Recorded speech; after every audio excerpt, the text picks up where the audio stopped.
We spent all our summers from the time I was not quite 1 year old on Green Lake, on the north shore of Green Lake. My dad was born in New London and my mother in Willmar. So they're Candy County folks, but we went to school in Minneapolis, and my dad made his living there in business. But as soon as school was out, we'd get in the car. We'd spent less than a day there. My folks thought maybe they thought we might get into trouble in the big city, but really what they wanted us to do is grow up in the outdoors. And both my mother and dad were really interested in the outdoors and loved northern Candy County and instilled it in all four of us. So we spent all our summers there. We came back to Minneapolis the day before school started. I want to ask you a little bit more about Stony Ridge and your involvement with Prairie Pothole Day. So tell us a little bit about that. How you got started and what it's meant to you over the years. Well, this will be our 30th one, and in the background you might see docks going in for the dog trial and so forth, and tents are going up all over, and we have work days, and this award should be shared with the committee people that get ready for Prairie Pothole Day. And you're looking at one of them that was here right at the very beginning, John Lindstrom. And Phil Iversley was the first guy in charge of shotgun shooting over the ridge. And he's here today too. And I understand, Phil, we appreciate you saying a few words here coming up. But that was a long time ago, 30 years. And 31 years ago in Anoka County, they began a celebration called Game Fair, which is remarkably popular. It's a commercial event, whereas Prairie Pothole Day is an entirely volunteer event, and it's a fundraiser for the Minnesota Waterfowl Association. But we copied that idea, and they copied it from game fairs in Europe, because that's about all that's left there for hunting and fishing, is getting together in some public place.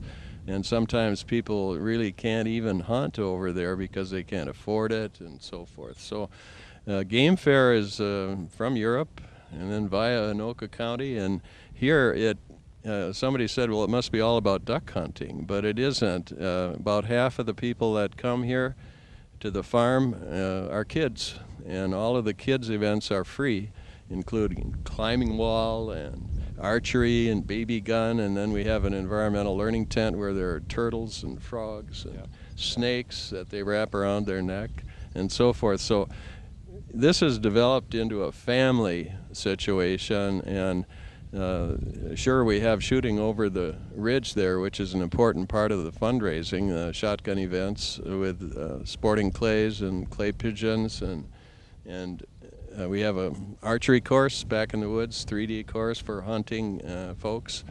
But it's gradually developed. We were pleased 30 years ago, and you can remember this, that 500 people actually showed up that day, and we thought it might just be ourselves and maybe our family members. So, and people seem to like it, and they keep coming back. And we don't charge admission for this event, so we don't know for sure. But on a good day, probably 4,000 people come down the road there and enjoy it, and they're kind of swallowed up. We use about 120 acres of this property for the event.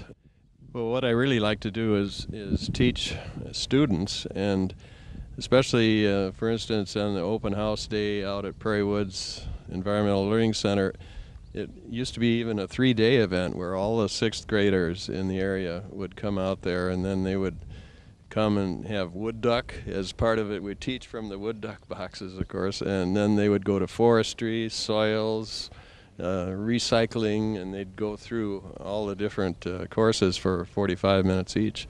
And that is really fun to do. And there are lots of opportunities for teaching volunteers. And it can be one by one. Maybe you want to see a neighbor next door that doesn't get outside and spends a lot of time playing Game Boys and really would benefit and have fun from being outdoors. And so it isn't that you have to work with some group or, for instance, in New London, there's a wonderful dedicated teacher by the name of Laura Molinar, and she, this year I understand, will be doing all the science teaching, and we've been doing wood duck boxes over there in the nature area for now 17 years. The Monarch Project. And the Monarch Project, that's right. They come out here to the farm every Wednesday, the kids, and they keep doing it. They want to do it. And once the kids get involved with projects like that, all of a sudden you discover, hey, it's in their genes. I mean, to be outdoors, and it doesn't involve just the thumbs working a Game Boy, and they really get into the Monarch thing and the wood duck stuff as well. And so Kay, let me ask you about any suggestions that you might have on how people can give back to the community in the areas that you've worked in, primarily the art world. I think people need to follow their own interests and their own heart as far as what they like to do. And if they can find what they really like to do and give back to the community in that way, I think that they will have an enjoyable time and people will benefit from it. That's right. Okay. So I know that here at Stony Ridge, you've been involved in something called the Minnesota Land Trust, where you have created a conservation easement so that this area is going to be protected forever, as the sign says as you drive in. So tell us a little bit about that. Well, the Minnesota Land Trust is a growing organization, a wonderful organization, and does work all over the state of Minnesota. And if you're a landowner and you can see that there's great value in your land for generations to come, and you wish to see it not developed, and then you can contact them, and it may be something that they would be interested in helping you manage for the future. And for Kay and I, we decided now our property over the years has grown to about 400 acres, and we decided that we would like to keep this intact in the short run for our family that really loves to come out here, and then we can see the value for something like Prairie Pothole Day for the public.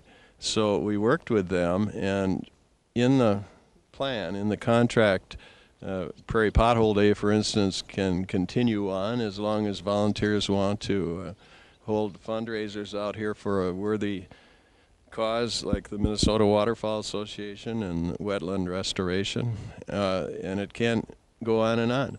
And the other part of that is that it's in the abstract, so the new owners, it won't always be in our family, so the new owners then also can't develop it.